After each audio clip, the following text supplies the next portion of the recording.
نحمده ونستعينه ونستغفره ونؤمن به ونتوكل عليه ونعوذ بالله من شرور أنفسنا ومن سيئات أعمالنا من يهده الله فلا مضل له ومن يضلل فلا هادي له ونشهد أن لا إله إلا الله وحده لا شريك له ونشهد أن سيدنا ومولانا محمد المصطفى صلى الله تعالى عليه وعلى آله وأصحابه نجوم الهدى وأولياء أمته وعلماء ملته وأهل سنته أجمعين. أما بعد فأعوذ بالله من الشيطان الرجيم. بسم الله الرحمن الرحيم. يا أيها الذين آمنوا اجتنبوا كثيرا من الظن إن بعض الظن إثم ولا تجسسوا ولا يغتب بعضكم بعضا أيحب أحدكم أن يأكل لحم أخيه ميتا فكرهتموه واتقوا الله إن الله تواب رحيم.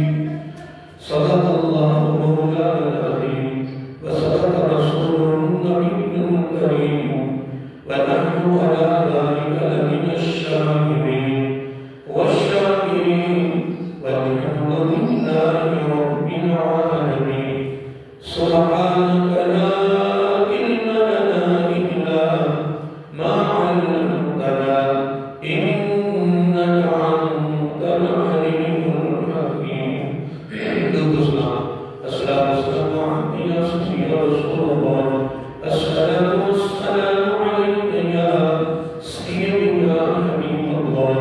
الصلاة والسلام عليك يا سيدي يا نبي الله وعلى آلك وأصحابك يا سيدي يا نور الله يا خاتم النبيين يا رحمة للعالمين. مولاي صل وسلم دائما أبدا على حبيبك خير الخلق كلهم محمد سيد الكونين والثقلين والفريقين من قرب ومن أدب. هو الحبيب الذي ترضى شفاعته لكل هول من الأحوال القائمين. سنة الوداد الأبي بكر والأمراء وأن علي وأن عثمان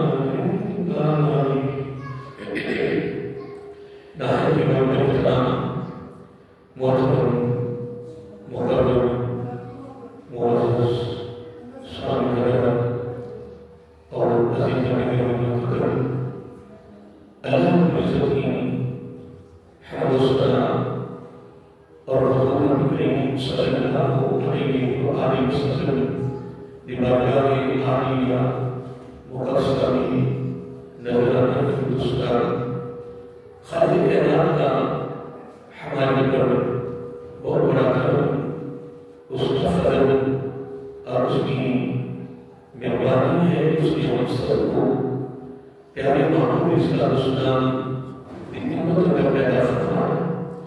اور خالق کائنات کا ہمارے اوپر بہت بڑا احسان ہے اور اس کا بھی ہر شکر ہے. اس نے اپنی خاص توفیق اور اپنے محبوب صلی اللہ علیہ وسلم کی توسط سے ایمان جیسی عظیم شان نعمت سے مددگار فرمایا. اور اس کی بارگاہ میں دعا ہے کہ اللہ تعالیٰ اپنے پیارے محبوب صلی اللہ علیہ وسلم کے در پاک خصوص سے ہم سب کو ایمان میں زندہ رکھے اور ایمان کا ہی موت عطا فرمائے، ایماندار عادل سربراہ عطا فرمائے، اور آخری سانس تک غیروں کی موت حدیث محفوظ فرمائے اور اپنا بھی موت حال رکھے۔ اللہ تعالیٰ کی بات میں یہ دعا ہے کہ اللہ تعالیٰ ہم سب کو تعلیمات مصطفیٰ صلی اللہ علیہ وسلم پر عمل کرا کر اپنی زندگی کو مزین گزارنے کی توفیق عطا فرمائے۔ حضرت محترم گزشتہ 5 سال میں ہمارے ذکر الہی کے حوالے سے گفتگو ہوتی گئی، تو آپ نے سورۃ الحجرات کی 25 پارہ ہے اور آیت نمبر 12 کے حوالے سے میں گفتگو کا آغاز کر رہا ہوں، اور اس آیت کریمہ میں اللہ رب نے ان برائیوں کا یا ان گناہوں کا یا ان کوتاہیوں کا یا ان کمیوں کا ذکر کیا ہے جس کی عبادت و ریاضت تباہ ہوتی ہے، اور خاص طور پر رمضان کی جو روزی ہے وہ اس سے زیادہ ہوتی ہے، اور یہ بیماریوں سے بچنا، ان گناہوں سے بچنا یہ ہمارے لیے بہت ضروری ہے۔ حدیث پاک میں آتا ہے کہ قیامت کا دن ہوگا، اللہ کے دربار میں بندہ عبادت و ریاضت لے کر جائے گا، اور حدیث کے لفظ ہے کہ انبار لگے ہوئے، کیا انبار، یہ پہاڑوں کی مانند یعنی انبار ہوں گے، اور نمبر 2 بڑے خوبصورت ہوں گے، بڑے خوبصورت ہوں گے، مزین ہوں گے، اچھا وہ اپنے اعمال لے کر اللہ کے دربار میں پیش ہوں گے، جا رہے ہوں گے تو لوگ کہیں گے بس یہ جاتے ہی کامیاب ہو جائیں گے، لیکن اللہ تعالیٰ کو دلال آئے گا، اللہ تعالیٰ فرمائے گا ان کو بھی اور ان کے اعمال کو بھی دوزخ میں پھینک دو۔ یقیناً یہ وہ اعمال ہیں کہ جن میں اللہ کی رضا شامل نہیں، اللہ کا قرب شامل نہیں، اللہ کی خوشی شامل نہیں۔ یقیناً آپ نے علماء سے سنا ہوگا، پڑھا ہوگا کہ آدمی صبح سے لے کر شام تک بھوکا پیاسا رہتا ہے، روزہ دار بھی ہوتا ہے، لیکن کچھ گناہ ایسے ہیں، ایسی برائیاں ہیں جن کی وجہ سے بندے کا روزہ تباہ ہو جاتا ہے۔ صرف اور صرف بھوکا اور پیاسا رہنے کے علاوہ اس کا کچھ اجر نہیں ملتا، ہوتا ہے نا کہ اس کا کوئی اجر، اس کا جو ثواب اسے ملتا ہو وہ مل جائے، نہیں، صرف وہ جو سارا دن بھوکا رہا ہے اور پیاسا رہا ہے، اس کے علاوہ اس کے نامہ اعمال میں کوئی چیز بھی شامل نہیں ہوگی۔ اس مناسبت سے پھر میں نے اس آیت کریمہ کا انتخاب کیا ہے، کیونکہ جتنے بھی مہینے ہیں سارے کے سارے مہینے اللہ تعالیٰ کے ہی ہیں، یہ کوئی ملکہ کا کہا نہیں کہ سارے مہینے کس کے ہیں، بولیے اللہ تعالیٰ کے ہیں، لیکن ان 3 مہینوں پر میرا السلام نے اپنی امت کے لیے خصوصی سبب اور درس دیا ہے، تعلیم دی ہے، اور میرا ترتیب دی ہے۔ کون سی؟ کہ رجب المرجب کا جو مہینہ ہے یہ اللہ تعالیٰ کا مہینہ ہے۔ کیا فرمایا؟ رجب کا مہینہ بولیے اللہ تعالیٰ کا مہینہ ہے، اور تو یہ مہینہ شروع ہو گیا آج شبان معظم کی جگہ ہے۔ آقا صلی اللہ علیہ وسلم نے فرمایا شبان معظم شہری یہ میرا مہینہ ہے۔ پھر فرمایا اگلا مہینہ جس کو نیکیوں کا سیزن بھی کہا ہے، بخشش کا سیزن بھی کہا ہے، اللہ کی بارگاہ میں توبہ کرنے کا سیزن بھی کہا ہے، اللہ کو راضی کرنے کا سیزن کہا، جو حدیث میں لفظ ہے۔ اس مہینے کو آقا صلی اللہ علیہ وسلم نے اپنی امتیوں کو مہینہ دے دیا، فرمایا یہ مہینہ میرے امتیوں کا مہینہ ہے۔ اب نمبر 2 رجب المرجب اور شعبان معظم، یہ 2 مہینے یوں سمجھو کہ پریکٹس کے مہینے ہیں۔ کس کے؟ پریکٹس کے مہینے ہیں کہ اس میں ہم نے ویسے تو پورا سال ہی عبادت کا سلسلہ ہے، پورا سال ہی عبادت کا سلسلہ ہے، لیکن رجب المرجب اور شعبان معظم ان دونوں مہینوں میں آقا صلی اللہ علیہ وسلم کی عبادت کا سلسلہ بھی زیادہ ہو جاتا ہے۔ روزے کی صورت میں بھی آقا صلی اللہ علیہ وسلم نے ویسے تو 13، 14، 15 یہ اس کو کہتے ہیں ایام 20 کے روزے، یہ 3 روزے رکھنا بھی میرے آقا کی سنت ہے. پیر اور جمعہ کا روزہ رکھنا بھی میرے آقا کی سنت ہے. لیکن رجب المرجب میں پیر جمعرات 13 14 15 سے ہٹ کر آقا علیہ السلام نے رجب المرجب کے روزے رکھے. شعبان موسم میں میرے آقا نے قسم کے ساتھ روزے رکھے. کس کا؟ قسم کے ساتھ روزے رکھے تاکہ بندے کی پریکٹس ہو جائے, بندے کی روٹین بن جائے, بندے کا ایک معمول بن جائے, بندے کا جو ذہن بن جائے, بندے کی جو طبیعت ہے نا, کیا بولیے, بندے کی طبیعت روزے رکھنے کے یہ تیار ہو جائے. یوں سمجھنے یہ جملہ یاد رکھیں کہ رجب المرجب اور شعبان معظم یہ 2 مہینے کس چیز کی ہیں؟ رمضان کی تیاری کریں. یعنی کیونکہ رمضان شریف جو ہے نا وہ اتنا کمال مہینہ ہے, اس کو آپ ایسا فرمایا نیکیوں کا سیزن. کیا فرمایا؟ نمبر 2 بخشش کا سیزن. یعنی جو اس مہینے میں کیا اس مہینے میں ہر نیکی میں 70 گنا اضافہ ہو جاتا ہے. مثلا آج کا دن ہے, رات کو رمضان شریف کا چاند نظر آ رہا, لیکن ابھی فیصلہ نہیں ہوا, ابھی تک اعلان نہیں ہوا. لیکن اگر وہ چاند رمضان کا ہی ہے تو مغرب کی نماز جب ہم نے پڑھی تو ہر فرض کے بدلے 70 فرضوں کا ثواب مل گیا. کتنا؟ 70 فرضوں کا ثواب مل گیا ہے. اگر کوئی توابین پڑھتا ہے 6 نفل تو اس کے نامہ اعمال میں 70 نفلی اوابینوں کا ثواب لکھ دیا گیا ہے. یعنی کیوں سمجھو کہ یہ 2 مہینے آقا صلی اللہ علیہ وسلم نے پریکٹس کر کے, عبادت زیادہ کر کے, روزے رکھ کر اپنے امتیوں کو سبق بھی دیا, درس بھی دیا, تعلیم بھی دی, دعوت فطر دیا, تیاری کا سبق دیا کہ وہ مہینہ جس میں نیکیوں کا سیزن بھی ہے, بخشش کا سیزن بھی ہے, اس مہینے کے لیے ان دونوں مہینوں میں تیاری فرمائیں. اب دیکھیے قرآن مجید کو پڑھنے کے لیے پہلے استاد قاعدہ پڑھاتے ہیں. کیا بولیے؟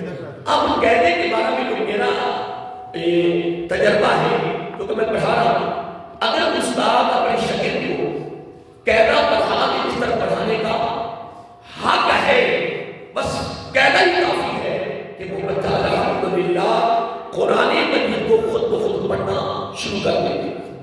اگر قاعدے میں کمی, بولیے, اگر قاعدے میں کمی نہ آئے, اس طرح حدیثی ہے, مشکات شریف جو ہے حدیث کی کتاب ہے, اس کو کہتے ہیں حدیث کا قاعدہ.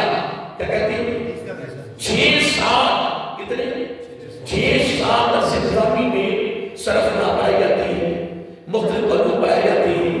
پھر اس کے بعد 7واں سال مشکات شریف کا درس ہوتا ہے, اس کو موقوف علیہ کہتے ہیں. سمجھو یہ 7 سال صرف حدیث پاک کو سمجھنے کے لیے لگائے گئے تھے. کتنے سال؟ جن 7 سال صرف حدیث کو سمجھنے کے لیے لگائے جاتے ہیں, پھر بھی حدیث سمجھ میں نہیں آتی. مجھ سے تو پوچھے ایسا میں حدیث پڑھنا چاہتا ہوں, میں نے کہا حدیث میں تعارف ہو گیا ہے. کیا تعارف میں اختلاف ہو جاتا ہے. اگر آپ بغیر علم کے پڑھیں گے, بغیر علم کے پڑھیں گے تو حدیث کی مساقات تو ایسے حدیث ہیں جو بندے کی سمجھ میں نہیں آتی, بندہ پریشان ہو جاتا ہے. اب تو لوگ کہتے ہیں قرآن ترجمے کے ساتھ پڑھنا چاہیے, بالکل پڑھنا چاہیے, کوئی انکار اور کوئی اعتراض نہیں ہے. لیکن دوستوں قرآن کا ترجمہ بھی بغیر علم کے نہیں ہو, بغیر اگر کوئی سی بات آ جائے فون کسی علم سے رابطہ کریں. کیا علم سے رابطہ کریں اور ان سے رہنمائی لیں کہ یہ میں نے قرآن کی آیت پڑھی ہے, اب یہ بات میری سمجھ میں, اور کچھ شروع میں لفظ آتے ہیں نا ذالک الکتاب لا ریب فیہ, وہ پتہ کیوں آئے؟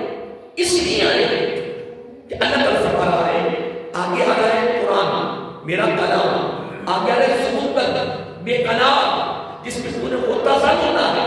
اگر کوئی جملہ, کوئی لفظ, کوئی بات, کوئی گفتگو, کوئی رابطہ پیغام تیری سمجھ میں آئے گا نہ آئے, تیرے شعور میں قصور ہے، تیرے شعور کا قصور ہے، عقل کا قصور ہے، علم کی کمی ہے. ذالک کتاب اللہ، بولیے ریب فیہ، یہ وہ کتاب ہے جس میں کوئی شک نہیں ہے. تیری عقل، تیرے شعور، تیری سمجھ، تیری سوچ، تیرے خیالات، تیرے نظریات، تیرے علم، اس کی کمی ہے. اللہ کے کلام میں کوئی شک نہیں ہے. اللہ کا کلام اعلیٰ ہے، عظیم ہے. جس کا کلام ہے وہ بھی اعلیٰ ہے، حدیث بھی اعلیٰ ہے، اور جس کی زبان نبوت کی یہ گفتگو ہے، کلام ہے، وہ بھی اعلیٰ ہے. اس لیے 7 سال اتنے صرف بخاری، مسلم، ترمذی، ابو داؤد، ابن ماجہ، نسائی، سیاستہ، 6 کتابیں ہیں جو آخری سال پورا سال دورہ حدیث ہوتا ہے، تفسیرہ ہوتا ہے، بیان چلتی ہے. ایک حدیث کو سمجھنے کے لیے کتنے سال؟ 7 سال تک علموں کو پڑھائے جاتے ہیں، لیکن پھر بھی حدیث کو سمجھنا مشکل ہو جاتا ہے. اب دیکھو اگر 100 بچہ عالم علم بن کے نکل رہا ہے، کتنے 100 بن کے نکل رہا ہے نا، تو کوئی بھی ہوتا ہے جو عبارت پڑھ سکے، کوئی ہوتا ہے وہ بیان کر سکے، کوئی ہوتا ہے جو مسئلہ حل کر سکے. پھر ایک اور بڑی بات کمی ہے کہ جب ہم نے کورس کر لینا ہے، ہم نے ڈگری لے لینی ہے، ڈگری کے بعد کتابوں کا ہونا بھی ضروری ہے، مطالعہ بھی ضروری ہے. لیکن بڑی بات یہ ہے کہ ہمارا شوق، ہماری لگن کتاب ہی نہیں ہے. کیا کتاب خریدنی نہیں، ذوق ہی نہیں رہا، لگن نہیں رہی. اور میرے کے ساتھی کو مطلب یہ ہے کہ علماء کا جو سرمایہ ہے وہ علم ہے. کیا ہے؟ علماء کا سرمایہ علم ہے، اور علم کا سرمایہ کتاب ہے، اور کتاب کا سرمایہ مطالعہ ہے، اور مطالعہ کا سرمایہ عمل ہے، اور عمل کا سرمایہ اخلاص ہے، جس کو کہتے ہیں رب کی رضا. رب کی رضا. لیکن اصل میں کام رہتے ہیں روایتی رسمن، اور میں اکثر یہ جملہ استعمال کرتا رہتا ہوں. عرس ہے، درس قرآن ہے، درس حدیث ہے، محفل میلاد ہے، 7واں چیلن، سالانہ برسی ہے، کوئی بھی تقریب ہونا، کوئی بھی تقریب ہو، عید کے خطبے ہیں، اجتماع ہے، جمعے کا اجتماع آخر کے بعد ہوتا ہے، ہم اس کو رسمن نہ کریں، روایتی نہ بنائیں. ہم اس کو حقیقت پر مبنی قرار دیں. اس پر یہ جملے پہ غور کریں، حقیقت پر مبنی قرار دیں کہ یہ حقیقت پر مبنی ہے. وہاں سے جو تحفہ، جو علم، جو قرآن سنت کی ہوئی ملے، اس کو اپنے دامن میں رکھیں، اور دامن میں رکھ کر ہم اس پر عمل پیرا ہوں، اس کو اپنی جامہ پہنا ہے. جب الحمدللہ پوری امت مسلمہ، پوری امت مسلمہ قرآن و سنت کے دامن کو تھام لے گی، پکڑ لے گی، جڑ جائے گی عمل کرنے کی صورت میں، تو الحمدللہ اس میں کوئی شک نہیں ہے کہ جو بین الاقوامی سطح پہ امت مسلمہ کی کفیت ہو گئی ہے، جو حالت ہو گئی ہے، الحمدللہ یہ کبھی بھی دیکھنا نہ پڑتا. صرف کمی ہماری ہے، کوتاہیاں ہماری ہے، غلطیاں ہماری ہے. اللہ کی مدد، اللہ کی نصرت، اللہ کی غیبی مدد، اللہ تعالیٰ کی محبت، اللہ کا پیار یقیناً آج بھی برقرار اسی طرح ہی ہے. قرآن کا فیض اسی طرح ہے، حدیث کا فیض اسی طرح ہے، وردوں کی فیض اسی طرح ہے. کمی ہماری زبان کی ہے، کمی ہماری زندگی کی ہے، کمی ہماری عمل کی ہے. اس میں کوئی شک نہیں دوستو کہ الحمدللہ اگر آقا صلی اللہ علیہ وسلم کی زندگی ہماری زندگی میں آ جائے تو الحمدللہ رب سے مانگنے کی ضرورت نہ پڑے. اللہ تعالیٰ نے مانگے رکھا دیتا ہے. وَلَا تَحْزَنُوا وَلَا تَحْزَنُوا وَأَنْتُمُ الْأَعْلَوْنَ إِن كُنتُم مُؤْمِنِينَ. اللہ کا عظیم فیصلہ ہے، اللہ تعالیٰ کا عظیم فیصلہ ہے. اللہ تو فرما رہا ایک بدنی آدمی بڑھتے جاؤ. نمبر 2، اگر زندگی میں کمی آ گئی ہے، غم آ گیا ہے، کوئی پریشانی آ گئی ہے، نقصان ہو گیا ہے، تو اس پہ غم نہیں کرنا، میں پورا کر دوں گا. اگر آپ نے ایک بڑا خوبصورت تحفہ دیا ہے، وَأَنْتُمُ الْأَعْلَوْنَ تمہارا ہے، ٹہکا تمہارا ہے، دبدبا تمہارا ہے، روح تمہارا ہے، فتح تمہاری ہے، عروج تمہارا ہے، بلندی تمہاری ہے، ہر نعمت تمہاری ہے، لیکن اس کی شرط ہے ہمت نہیں آنا، غم نہیں کرنا۔ اور آخری جملہ جو اللہ رب العزت نے فرمایا، جو شرط کی وہ کمال ہے، ان کنتم مؤمنین، اگر تم مومن رہے تو کیا، اگر تم مومن اب جملے میں کریں، اگر تم مومن دیکھنا کلمہ تو آپ بھی پڑھتے ہیں، کلمہ تو میں بھی پڑھ رہا ہوں، کلمہ سارے دنیا میں اتنے مسلمان ہیں، سارے کلمہ پڑھ رہے ہیں، اور جو بھی کلمہ پڑھتا ہے اس میں تو کون ہے، وہ کہتا ہے میں مسلمان، میں مومن ہوں، اور اس میں کوئی شک بھی نہیں ہے، ہمارا کوئی اعتراض بھی نہیں ہے، کوئی ہماری تنقید بھی نہیں ہے، کوئی ہمارا اختلاف بھی نہیں ہے، نہ ہماری کیا ضرورت ہے کہ ہم اس کے مومن ہونے کا انکار کر دیں، لیکن قربان کریں۔ اب جب جملہ پڑھا خاص طور پر میں اس ایت کریمہ کو ابھی اس کا مفہوم نہیں دیا، اور جو تمہید میں نے تھوڑی سی بات دی ہے کہ جو ایت کریمہ سورۃ حجرات، سورۃ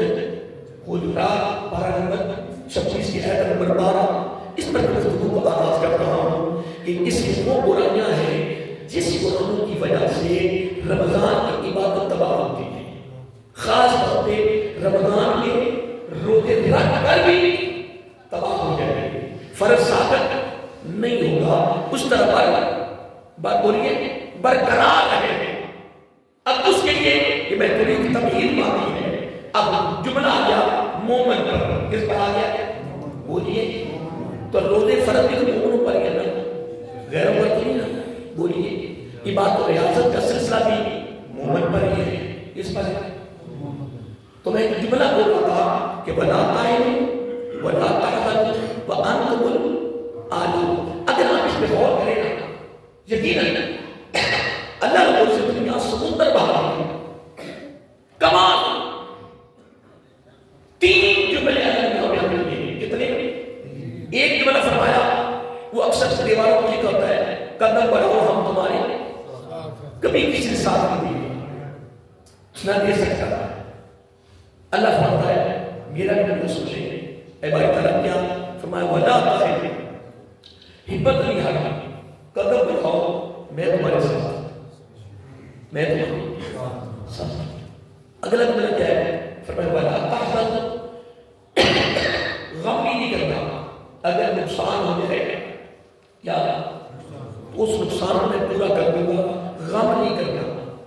اتنی بات کرنے کے بعد اللہ فرمایا اگر یہ دو کام تم کرتے رہے، چلتے رہے، ہمت نہ ہاری، کیا ہمت نہ ہاری، چلتے رہے، والذی جہاد کرتے رہے، تیرن کوشش، کاغذ، محنت، جدوجہد لگے رہے، اس منزل کے لیے تم متلافی ہو گئے، اس منزل کے تم طالب ہو گئے، اس منزل کے تم مشتاق ہو گئے، تو رب نے فرمایا بس میں تمہیں کہہ رہا ہوں کہ ہمت بھی نہیں ہارنا، نمبر دو غم بھی نہیں کرنا، لیکن آخری شرط بیان کرنے سے قبل اللہ رب العزت نے خوشخبری بھی سنا دی، کیا خوشخبری بھی سنا دی، فرمایا وَأَنْتُمُ الْأَعْلَوْنَ، میں تیرا رب کہہ رہا ہوں، میں تیرا رب کہہ رہا ہوں کہ غلبہ تیرا ہی ہے، اس میں نے پوری ترتیب دے دی ہے، غلبے کی، ٹہکے کی، دبدبا کی، روح کی، عروج کی، بلندی کی، عزت کی، وقار کی، بن مانگے، اللہ نے فرمایا بن مانگے، وَأَنْتُمُ الْأَعْلَوْنَ، اے امت مسلمان تو پریشان کیوں ہے؟ اے امت مسلمان پوری کائنات میں ٹہکا، دبدبا، روح، فتح، عروج، بلندی، غلبہ تیرا ہے، اور آخرت میں بھی غلبہ تیرا ہی ہوگا، لیکن اس کی ایک شرط رکھی جو بڑا تعاملہ سننے والا ہے، سنا کرے محترم، بس تقریروں کو رویتی تقریر نہ بناؤ، بس ہم سنائی جا رہے ہیں، ہم سنے جائیں، ہم بھی خالی تم بھی خالی، نہیں محترم ایسا نہیں ہے، زیر بٹا ضروری ہونا محترم، جو سنی قرآن و سنت کی تعلیمات کو، بلکہ میں کہتا ہوں خدا کی عزت کی قسم اٹھا کر کہہ رہا ہوں کہ جس طرح کا دور آ گیا ہے، گزر رہا ہے نا، برائیوں کے طوفان کر رہے ہیں، فاشی ہے، بریانی ہے، غلطیاں ہے، لوٹ مار ہے، اس نمج دور میں سنت کی تعلیمات کا مل جانا، اچھی تقریر کا مل جانا، اللہ کا شکر ادا کرو، اور وہاں سے جو پیغام ملے اس پیغام کو دامن میں رکھو، پھر کوشش کرو کہ ہم اس پر عمل پیرا ہو کر اپنی زندگی کو مسجد کر کے پھر دنیا سے جائیں تو انشاءاللہ وَأَنْتُمُ الْأَعْلَوْنَ، اللہ تو فرما رہا ہے دنیا میں بھی کامیابی ہوگی اور آخرت میں کامیابی ہوگی، لیکن اس کی شرط کیا ہے؟ ان کنتم مؤمنین، بولیے ان کنتم مؤمنین۔ ہاں پہلے دو چیزوں کا میں نے حکم کیا، ہمت نہیں ہارنی، بڑھو، میں تمہارے ساتھ ہوں۔ نمبر 2 بولو، میں بھی بیان کیا ہے۔ نمبر 2 بولیے غم نہیں کرنا، غم نہیں کرنا۔ جتنا نقصان ہو گیا ہے نا میں سارے پورا کرتا ہوں، پریشان اور اتنی بات کے ساتھ فرما دیا غلبہ تیرے ہی کیا جملہ کیسے ہے؟ غلبہ تیرے ہی ہے میرے محبوب کے ماننے والوں، غلبہ تمہارا ہی ہے، فتح تمہاری ہے۔ مولا پھر فرمایا ہمت غم نہ کرنا، لیکن ایک کام ساتھ اور بھی کرتے ہیں، ایک ساتھ ہم مولا کیوں کیا؟ میں ان کو تم مومنین، مومن رہنا ہے کیا؟ حضرت عقبہ بن عامر رضی اللہ تعالیٰ، اب پورا بڑا سکتا ہے، حضرت عقبہ بن عامر، نام سنا صاحب کا؟ ہمیں سب ایلیاں بیٹھے ہوں، ایلیاں مطالعہ بیٹھے ہوں، میں تو ویسے بیٹھے ہوں، ماشاءاللہ آپ نے بڑی تجربہ کار ہوں۔ حضرت عقبہ بن عامر رضی اللہ تعالیٰ آقا کی سب کے بارے میں حاضر ہوئے، آقا میرا آقا کا بازو پکڑ لیا، کیا بولیے بازو پکڑ لیا، کہ دستے نبوت کو پکڑ لیا اور کہتے ہیں یا رسول اللہ صلی اللہ علیہ وسلم سب اتنا بتا دیں کہ مومن کی پہچان کیا ہے، آئے مومن کا تعارف کیا ہے، کیسا چلا ہے، مومن کی نشانی کیا ہے، اس کی علامت کیا ہے، کیسے پتا چلے گا کہ یہ مومن ہے؟ اور میں نے کچھ بار پہلے بولا ہے کہ میرا بھی دعویٰ ہے کہ میں مومن ہوں، میں مسلمان کا کلمہ پڑھتا ہوں، اور جس سے بات کرو وہ کہتا ہے مجھ سے بڑا کوئی مومن ہی نہیں ہے۔ لیکن اس میں کوئی شک نہیں، اللہ معاف کرے، ہماری کیا ضرورت ہے کہ کسی پر اعتراض کرے، تنقید کرے، اختلاف کرے؟ نہیں، الحمدللہ سارے کلمہ پڑھنے والے ہیں۔ لیکن حضرت عقبہ بن عامر رضی اللہ تعالیٰ عنہ نے جب آقا سے دستے نبوت پکڑا، دستے پکڑ کے عرض کرتے ہیں یا رسول اللہ، بڑو سارے صلی اللہ علیہ وسلم، آقا سے اتنا بتا دیں کہ مومن کی پہچان کیا ہے،